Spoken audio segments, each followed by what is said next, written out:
Following the Queen's death and Meghan's falling out with her in-laws, the British royal family has recently graced our screens. We can't help but wonder how the royal family keeps their bank accounts flooded with cats even after major setbacks, and we're curious to find out. You're in luck because, in today's video, we'll discuss how the royal family makes billions. So let's get this party started. Taxpayers, regardless of which royal family we were ranting about, the general public is the primary source of income. Yep, you heard everyone watching this video right now and me. Our monthly taxes for simply existing filled their bank accounts. A classic example would be the Thai king, who was later discovered to be worth around $40 billion. The country experienced a major economic collapse, and it was found that the beloved king was using tax money to fuel his monarchy and other properties. Buckingham Palace isn't the only valuable property in the royal family's real estate portfolio. Each member owns several estates, both on and offshore. Their monthly income is determined by the number of properties they own. The Surgery and House in Balmoral Castle, famous for hosting the Queen's most prestigious guests, are just a few examples of royal family properties passed down through generations. Every year, the Savory Chapel in central London adds millions of euros to the family's bank account. The royal family owns many such private properties in London and Scotland.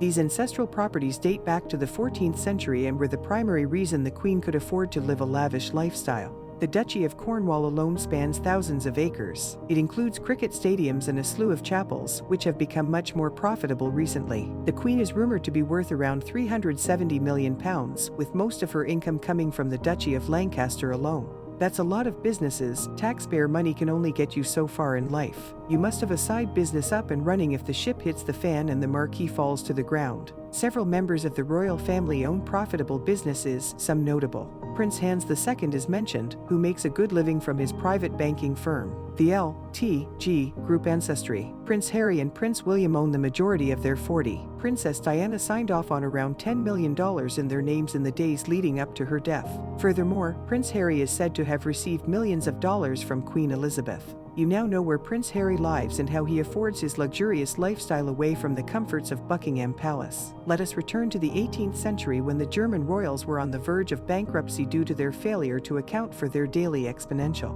One of the Georges exchanged his private land for a predetermined sum of money. Each year, a summary is now known as the sovereign grant. This grant was worth £82 million in 2018 and accounted for 5% of Harry and Meghan's income. Since the British royals officially used the grant to pay for their costly lifestyle, the general public has been raising their voices to support cancelling the grant money. This argument heated up after news about Harry and Meghan's house being refurbished for £2.5 million went viral. The couple announced in 2020 that they would give up the sovereign grant and become financially independent, a move that drew attention from all over the world. It was their way of breaking free from the custom of relying on the general public for their exponential. This is a brave move. They've been chastised for capitalizing on the monarchy by a slew of journalists and famous media figures, but it appears they're sticking to their guns, which is admirable. Don't you think tourism is a form of official power? The royal family is entirely useless. All they have is their image. They need to make some news now and then to keep the world interested in their issues. How else can they attract visitors from all over the world and generate revenue?